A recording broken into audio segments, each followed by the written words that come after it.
lo genético.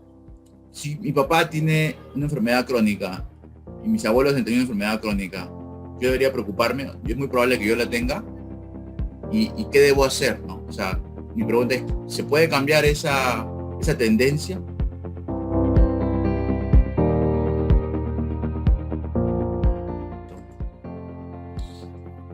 Hola, hola, ¿cómo están? Bienvenidos a nuestro tercer conversatorio. Es un espacio donde hablamos de salud y negocio. Mi nombre es Luis León, soy CEO y cofundador de Acceso. Y en esta ocasión conversaremos con una especialista en salud. Ella es médica cirujana, ha trabajado en laboratorios y en la industria farmacéutica en el área médica. Ella es la doctora Claudia Huerta. ¿Cómo estás, Claudia? Bienvenida. Gracias por aceptar nuestra invitación. ¿Qué tal, Luis? Un gusto poder estar aquí contigo. Chévere, Claudita. Ayúdame empezando poniendo esta pregunta. ¿Quién es Claudia Huerta y cuál ha sido tu experiencia en la industria? Cirujano, como bien has dicho. Experiencia en la industria farmacéutica tengo 8 años. Comencé en un laboratorio nacional y luego pasé a una transnacional donde aprendí mucho y me apoyé bastante en mi carrera profesional. También me especialicé un poco en marketing, tengo un posgrado en marketing y gestión comercial y hace poco también terminé una maestría en epidemiología. Todo esto enfocado a mejorar mis habilidades y mi desenvolvimiento dentro del campo en el cual estoy, ¿no? Ahora, de la industria farmacéutica he cambiado, en realidad me he cambiado mucho. Estoy dedicada al 100% ahorita en este momento a la farmacovigilancia. Estoy en una empresa que se llama Concomerco, especialista en lo que es farmacovigilancia y tecnovigilancia. Si no te suena mucho el término, farmacovigilancia está enfocado en lo que es seguridad de los medicamentos. Y eso es lo que actualmente me estoy desenvolviendo. Perfecto. Ya que tocaste el tema de farmacovigilancia, sería bueno un poco ahondar en este concepto, ¿no? Explícanos, ¿qué es farmacovigilancia? ¿Cómo se define y cuál es el proceso de la farmacovigilancia? Mira, aunque no lo creas, la farmacovigilancia está en el Perú hace muchos años atrás, desde el año 2009, pero lamentablemente, digamos, no se le da la importancia debida. Inclusive hay regulaciones ya establecidas para farmacovigilancia. Pero te cuento un poco, la farmacovigilancia es una ciencia que se encarga de detectar, de analizar, pero el objetivo primordial de la farmacovigilancia es la prevención. ¿De qué? De las reacciones adversas que se puedan dar con cualquier medicamento. Así sea un medicamento que tenga 100 años en el mercado, eso no quita de que a ti te pueda pasar una reacción adversa. ¿Qué es lo importante aquí? Y en realidad invito a la gente a que por favor, así sea una reacción adversa pequeña, dolor de cabeza, dolor de estómago, diarrea, qué sé yo, por favor lo notifiquen, porque esas reacciones adversas no te las tienes que quedar tú, sino lo importante es notificarlo a Digemit, por ejemplo, notificar de repente al laboratorio titular de ese medicamento. Si no notificamos, es decir, no comunicamos qué pasó, realmente no se hizo nada. Y eso repercute en la salud de los pacientes, ¿no? Porque de repente a partir de eso se podrían tomar otras medidas. ¿Y quién es la responsabilidad de notificar? ¿Del paciente o del doctor o del farmacéutico? En realidad la responsabilidad es de todos. La responsabilidad es de la persona que tiene conocimiento de esa reacción. Por ejemplo, si yo tomé un medicamento para el dolor de cabeza, yo, al saber, obviamente porque yo tuve esa reacción, yo debería de reportarlo. Si yo se lo cuento a mi médico y yo por desconocimiento no lo reporto, pero mi médico sabe que me ha pasado esto, él también debería hacerlo. En realidad la responsabilidad es de cualquier persona que tenga el conocimiento de esa reacción, no guardársela. Hay que contar. ¿Y qué? Ok, ahora lo veo de la parte del paciente. ¿En qué me beneficia por reportarlo? Lo que pasa es que de repente si tú lo ves como unidad, un solo reporte de repente no podría impactar tanto en el medicamento. Pero ¿qué pasa si tu reporte se une con el reporte de miles de personas? Claro. ¿Qué pasa si esa reacción que de repente en la ficha técnica o el inserto que viene dentro de las cajas de los medicamentos decía que era muy poco probable que te dé diarrea, por ejemplo, un medicamento? Pero se han repetido tantos reportes que ese muy probable o poco frecuente ahora es muy frecuente. Y eso se logra con tus reportes. O de repente Eso nunca estuvo descrito en la ficha técnica. Nadie describió eso en todo el mundo y tú eres el primer caso. Ok. Entonces, el laboratorio o el titular del registro sanitario debería tomar las medidas para averiguar qué pasó, por qué le dio diarrea o de qué grado de repente el paciente se hospitalizó. Y eso va a ser en beneficio finalmente de toda la población. Ok, entonces, ¿cuál es el siguiente paso de reportar? Una vez que el laboratorio identificó que existe varios reportes muy parecidos respecto a un medicamento. En realidad ya no queda tanto en la responsabilidad del paciente, porque el paciente, su responsabilidad llegó hasta que lo notificó. Acá llega una segunda parte, ¿no? Dependiendo de si fue seria o no seria o el tipo de reacción, el titular del registro sanitario es quien debería de analizar qué medidas implementaría. Dentro de ellas, por ejemplo, hay medidas educativas, o de repente hay que hacer un cambio en la ficha técnica, hay que hacer comunicación a los pacientes, materiales informativos a los médicos. En realidad, todo es muy variable, ¿no? Depende de la seriedad y del tipo de caso. Doctora, ya que estamos hablando de medicamentos, ¿cómo se clasifican los medicamentos? En realidad es una pregunta bastante abierta. Hay diferentes clasificaciones de medicamentos. Por ejemplo, tienes los medicamentos éticos o con receta médica, los OTC, over the counter, que son sin receta médica, que fácilmente, entre comillas, los adquieres porque tú sabes que acá en Perú la cultura, digamos, no está todavía muy arraigada y para mí es fácil conseguir un medicamento con receta médica o sin receta médica. Y también los medicamentos innovadores o comúnmente conocidos como los originales. Tienes los genéricos y yo lo pondría en un intermedio que es los brand generics, que en realidad son genéricos, solo es que yo le pongo la marca o el nombre que yo quiera, ¿no? Pero igual siguen siendo. Claro, y ahí tengo una pregunta. La diferencia entre genéricos y marcas o con patente es... ¿Cuál es la diferencia? Porque es la misma molécula, ¿no? La pregunta es, ¿los genéricos curan igual? ¿O los genéricos tienen el mismo resultado que uno marca? Depende de qué genérico. ¿Cómo lo defines?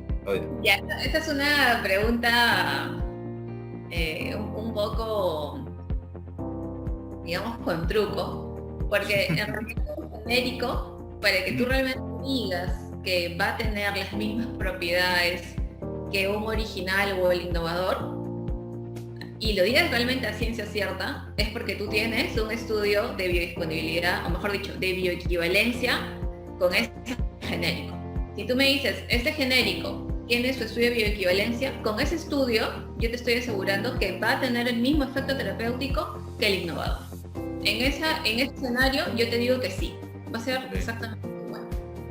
Pero en ese escenario, si no tiene el estudio de bioequivalencia, no lo podría asegurar a ciencia cierta. Tampoco me voy a ir al extremo de decirte que no te va a hacer nada, porque también hay, en el Perú sabemos que la regulación no te exige que los genéricos tengan bioequivalencia. Tenemos muchos genéricos sin bioequivalencia. Sin embargo, también se ve un efecto positivo en el paciente. Varía también mucho los excipientes que tenga ese genérico o la procedencia del principio activo, ¿no? En realidad son varios factores, pero para decirte si te cura, o mejor dicho, si va a tener el mismo efecto que el innovador, así a ojos ciegos te digo, a ojos cerrados mejor dicho, te digo que tiene que tener su estudio de bioequivalencia. Ok, y solamente para tocar este tema chiquito nomás, la bioequivalencia es un estudio realizado del producto en personas, antes de lanzarlo al mercado. Ok, doctora. No necesariamente antes de lanzarlo al mercado, de repente tú ya lo has lanzado y después haces el estudio. Después, ok, perfecto. No necesariamente este se va. Ok, buenísimo. Doctora, y le voy a hacer una pregunta abierta también, ya que estamos en preguntas abiertas. Para usted, ¿qué es la salud? ¿Cómo la define, Claudia? Mira, la salud en realidad es el completo bienestar que erróneamente se cree solo con la ausencia de la enfermedad. O sea, yo no estoy enfermo a sinónimo de salud. Pero en realidad hay otras aristas que se tienen que tener en consideración con la salud, porque aparte de la salud física, este bienestar físico, también tenemos que hablar del bienestar mental y social. Cuando tenemos estos 3 puntos y llegamos a un equilibrio, es que realmente podemos decir que estamos en un estado de completo salud. Y las personas creo que todavía no interiorizan eso, ¿no? O sea, lo ven como que solo lo físico. Pero si faltan esos 2 puntos, realmente no estamos llegando a un completo estado de salud. Por eso es muy importante, por ejemplo, la salud mental. Es parte de... De acuerdo. Sí, y ahí tal vez los pacientes... aquí hablamos un poco de enfermedad, ¿no? O sea, la enfermedad, ¿cómo la define? Porque hay pacientes que están enfermos que se sienten bien. Me refiero a enfermos como que llevan una enfermedad crónica, por ejemplo, ¿no? Pero si la sabes llevar, te puedes sentir bien. Entonces, no necesariamente... yo me siento con salud teniendo una enfermedad, ¿no? Entonces, un poco es la pregunta, es ¿cómo define la enfermedad? La pregunta que le sigue después de la salud. ¿Cómo define la enfermedad? ¿Qué es la enfermedad? La enfermedad, si vamos a la parte contraria del concepto de salud, sería obviamente la deficiencia o la carencia de ese bienestar, que como tú dices, en muchas personas pueden tener una enfermedad crónica y no tener síntomas, pero de repente por exámenes de laboratorio les han diagnosticado esa patología y por ende, así no tengan síntomas, tendrían que tomar una medicación para controlar dicha enfermedad. Ok, perfecto. Entonces hablemos, doctora, sobre un poco de enfermedades crónicas. Vamos entrando ahí un poquito. Según la OMS, son enfermedades de larga duración no transmisibles, que generalmente en algunos casos tienden a tener un avance lento, ¿no? Y las causas son multifactoriales, ¿no? O sea, pueden ser como causas externas, como causas de riesgo propio o genéticos. Entonces me voy un poco a la genético, ¿no? Y algunas son la diabetes, cardiovasculares, respiratorias, ¿no? Y por ahí el cáncer. La pregunta es, doctora, lo genético. Si mi papá tiene una enfermedad crónica y mis abuelos han tenido una enfermedad crónica, yo debería preocuparme, es muy probable que yo la tenga, y qué debo hacer, ¿no? O sea, mi pregunta es, ¿se puede cambiar esa tendencia? A ver, definitivamente si tienes familiares cercanos que han tenido esa patología, es muy probable de que tú ya tengas una predisposición a que lo tengas. Más no quiere decir que ya naciste con esa patología. Okay. Por ejemplo, tu abuela, tu papá es hipertenso, tu abuelo y tu abuela son hipertensos. No es que tú naces y dices, uy, nací hipertenso. Pero tienes una probabilidad muy grande de hacerlo. De ti depende, de tu estilo de vida, depende si vas a hacerlo en un futuro o no. Entonces es muy importante, por ejemplo, en esta patología, los factores externos que puedan contribuir a que se desarrolle esa patología. Pero, por ejemplo, tienes otro tipo de predominio genético, o sea, donde ya naciste con ese chip. Por ejemplo, en la diabetes tipo 1. Tú ya naciste con la diabetes. No es que vas a esperar años a desarrollarla. Ya naciste con ese tipo de diabetes. Por ende, desde que necesitas el tratamiento. Ese es un escenario distinto. Claro. No es que haya factores predisponentes para desarrollarla, no. Ya naciste con eso y necesitas un tratamiento. Lo que tienes que hacer en el futuro, obviamente, es mediante también hábitos y estilos de vida saludable, controlar y obviamente seguir el tratamiento indicado por el médico, controlar esos niveles de glucosa para que estén lo más estables posibles y por ende en un futuro no sean las complicaciones de la enfermedad.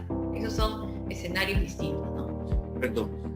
Sí, interesante lo que dice. Ahí, hablando ya hablando un poco de la diabetes, ¿no? Hay diabetes tipo 1, tipo 2 y la gestacional. La tipo 1 dice que podría atribuir algo genético que naces ya, o sea, la adquieres de nacimiento, la diabetes tipo 1, pero puedes mejorar tu entorno con vida saludable, haciendo ejercicio, comiendo sano.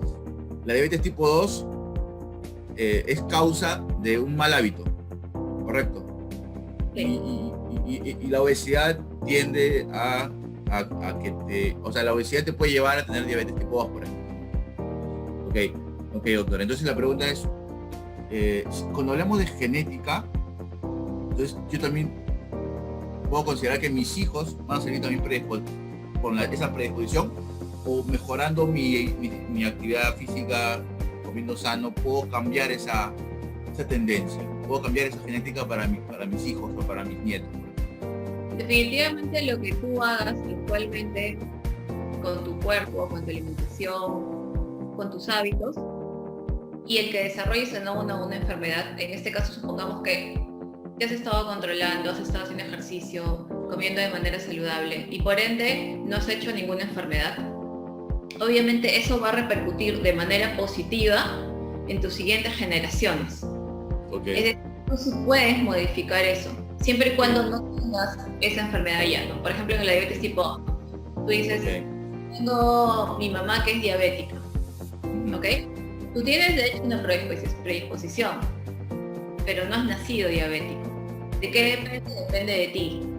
Depende de que te cuides en tu alimentación, de que no seas sedentario, de que no fumes, ¿entiendes? Y no desarrolles la enfermedad. Entonces, cuando tengas hijos, esa buena actitud tuya, esos buenos hábitos tuyos, definitivamente también van a impactar de manera positiva en tus hijos. Interesante lo que dice. Entonces la salud depende de uno mismo. Bueno, uno de los factores definitivamente es que depende de ti mismo, pero no es algo aislado, ¿no? Porque supongamos que, no sé, caes en alguna patología y necesites de medicamentos y lamentablemente por escasez no tengas acceso, o necesites atención médica y no hayan profesionales de la salud, o sea, todo es una engranaje. De acuerdo. Doctora, y hablando un poco ya del COVID, de la coyuntura actual, un paciente con enfermedad crónica tiene una predisposición mayor a complicarse si adquiere COVID. Sí, definitivamente lo que se ha ido evidenciando con esta pandemia, y te digo evidenciando porque como tú sabes esta enfermedad es nueva a nivel mundial y recién se han empezado a hacer investigaciones en relación a esta, se ha visto que el tener comorbilidades como ser diabético o ser hipertenso definitivamente predispone a que el desenlace o las complicaciones que se den en el paciente sean mucho mayores que un paciente que no las tiene. Eso sí, definitivamente sigue evidenciando. Inclusive sin ver una patología propiamente dicha, solo hablando de obesidad, se ha visto también mayores tasas de ingresos a UCI o incluso de mortalidad en esos pacientes, ¿no? Como un pero el tema de contagiarse, o sea, un paciente sano o un paciente con enfermedad crónica tiene la misma posibilidad de contagiarse. Sí, eso es lo que se ha estado viendo en los estudios. No es que haya una mayor predisposición de contagio, sino mayor predisposición a complicaciones. Pero el contagio se ve que es el mismo, ¿no? Bajo la misma vía, evidentemente. Sí, interesante. Doctor, ¿y qué cree que pasó? ¿Por qué Perú tuvo estos resultados tan horribles a través de la pandemia? Si fuimos el primer país en tomar las precauciones y tuvimos restricciones, ¿qué cree que es lo que está pasando? Lo que yo creo es que en realidad han sido múltiples factores los que nos llevaron a esta situación. Uno de los primordiales es el deficiente sistema de salud que tenemos. Definitivamente no estábamos preparados para afrontar una pandemia de este tipo. No había medicamentos, no habían equipos, no habían ventiladores mecánicos. A esto súmale que también son escasos los profesionales de salud. Sin restar importancia, la misma sociedad, es decir, esa falta de concientización de que realmente esta infección por COVID-19 realmente podía ser mortal, que la tasa de transmisión era verdaderamente alta. Entonces, podías ver a las personas haciendo reuniones sociales, haciendo fiestas donde conglomeraban bastantes personas, inclusive sin usar mascarilla. De acuerdo. Suma todos estos factores, entonces evidentemente el resultado va a ser catastrófico, ¿no? O sea, una medida restrictiva donde privas la libertad de las personas no funcionaría. O sea, creo que funcionaría más la educación. Es un poco eso, ¿no? O sea, pusimos a la libertad por encima, perdón, pusimos a la salud por delante de la libertad. Entonces lo que hicimos es, se restringió poder tener aglomeraciones, fiestas, salir, hubo una cuarentena extrema. ¿Eso entonces no hubiera sido el camino? ¿Qué es lo que cree? Lo pregunto porque puede ser que esté bien, puede ser que esté mal, pero ¿usted qué cree que hubiera sido más efectivo? Porque si tenemos eso, sí. Claro, lo que pasa es que yo creo que acá han tenido que jugar varios roles, ¿no?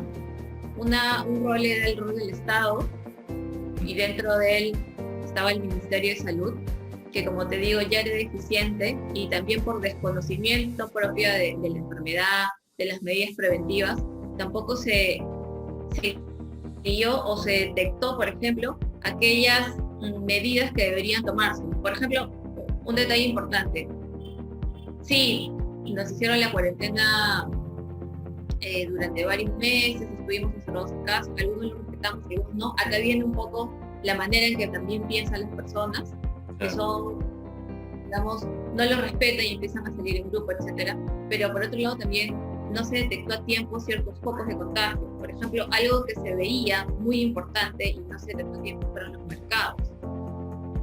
Y los mercados y el cierre de estos ya se dio después de varios meses, cuando este realmente era un punto bastante importante dentro de toda la escala de infección. Entonces, como te digo, a esto agrega que nuestro sistema de salud es bastante deficiente, que no hay medicamentos, que no hay profesionales de salud, que inclusive ni siquiera hay equipo de protección para el mismo profesional de salud, que son la primera línea de batalla para el coronavirus. Muchos médicos, enfermeras han fallecido debido a esto o han terminado en UCI.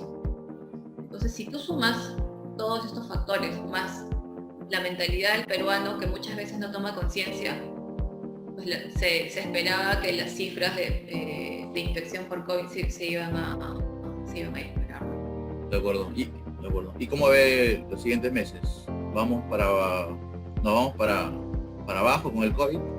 ¿Cómo ve la salud o el sistema de salud en los siguientes meses? ¿Estamos mejorando? Bueno, a comparación de cómo inició la pandemia, definitivamente no es el mismo sistema de salud. Me refiero a equipos, primordialmente. Tenemos muchas más salas de UCI, hospitalización, ventiladores mecánicos. Sin embargo, siento que sigue fallando un poco la conciencia por parte del peruano.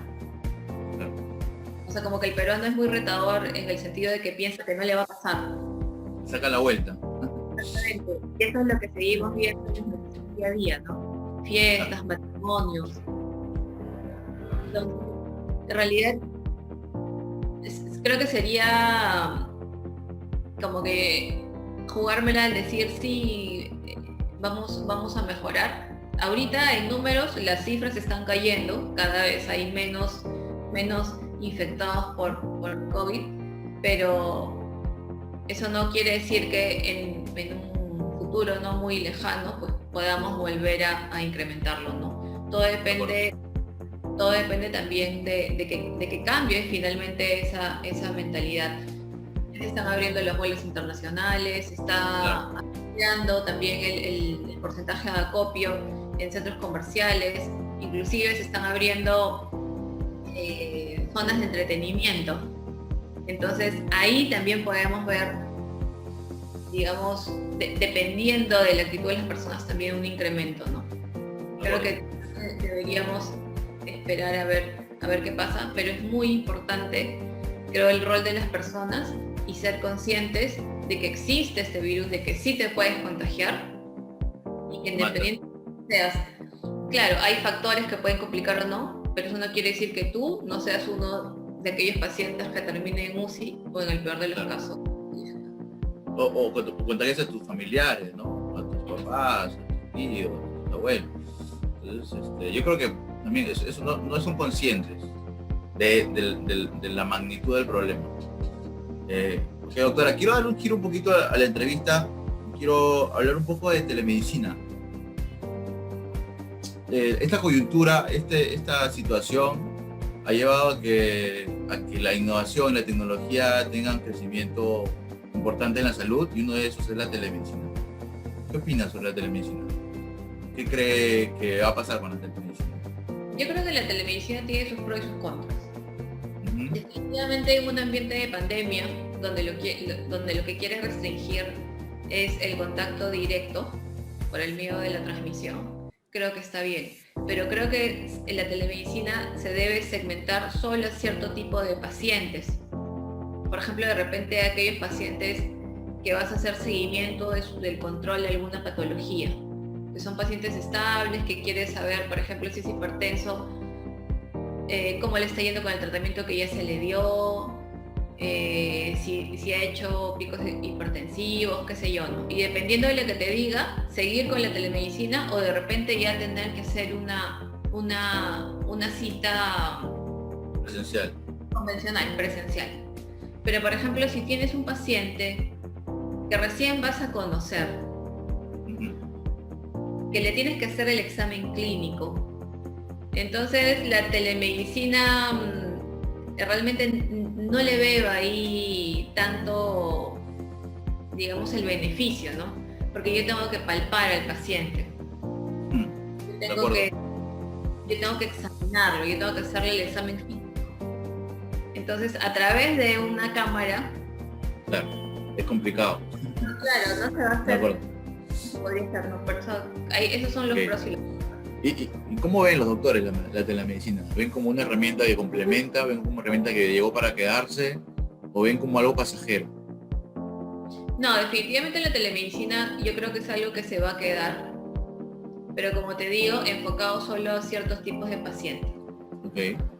Pero como sabes, estamos con nuevos avances, con la tecnología que siempre está cambiando, y la salud también forma parte de eso, ¿no? La salud también se tiene que adaptar a eso. De acuerdo.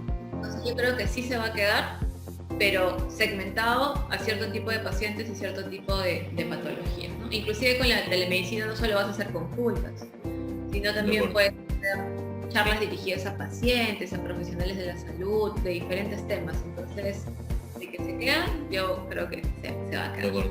No, y de hecho Perú todavía está, se podría decir, gateando con esto, ¿no? Porque en otros países está mucho más avanzada en términos de plataformas, de herramientas disponibles, ¿no? Recién ahorita está despegando. Nosotros como Perú estamos iniciando, pero creo que estamos, iniciando a buen paso, poco a poco. Claro. Como que ya las plataformas irán mejorando también, es un poco del aprendizaje de lo nuevo, ¿no? Poco a poco vas aprendiendo y vas mejorando todo el proceso. De acuerdo. Bueno, doctora, ya para ir terminando, para no quitarle mucho tiempo, se queda anda full. Un consejo para las personas que sufren de enfermedades crónicas y quieren mantenerse sanas. ¿Qué les aconsejo? Lo que les aconsejo es que si ya tienen una enfermedad crónica, sea la que sea, lo que tienen que prevenir esos pacientes es la aparición de complicaciones. Las complicaciones pueden darse a nivel de diferentes órganos. Es importante, primero, tener un tratamiento médico. Pero tener un tratamiento no se medique. Y seguirlo según el esquema que les ha dicho el médico, porque te digo, muchos pacientes dicen, el médico me ha indicado tomar la tableta 2 veces al día. No, pero yo tomándolo una vez al día ya me siento bien. ¿Para qué? No, todo ese esquema de tratamiento de cada 12 horas, 8, 24, tiene un porqué. No es que al médico se le ocurre. Entonces lo principal es acudir al médico, tener el tratamiento dado por él y seguirlo según las pautas. Y lo segundo, básico, es los hábitos y los estilos de vida. Es decir, el tener una dieta balanceada, el hacer ejercicio, el no fumar, todo esto conlleva a que esto de manera conjunta con el tratamiento indicado se eviten complicaciones a diverso nivel. Entonces eso es muy importante. No solo piensen en que ese momento se van a sentir bien porque están tomando el medicamento, sino piensen en que ese bienestar puede estar evitando que en un futuro tengan complicaciones, que tengan complicaciones renales, que tengan, por ejemplo, si es diabético, oculares, hepáticas, etc. De diversa índole. Perfecto, buenísimo, buenísimo, doctora. Muchas gracias por su tiempo, ha sido muy chévere conversar y aprender, y espero poder volvernos presencialmente, Claudita, que esto pase rápido. Ay, ojalá que sí, de verdad que sí, eso es también lo que yo espero. Vayamos pues con paciencia.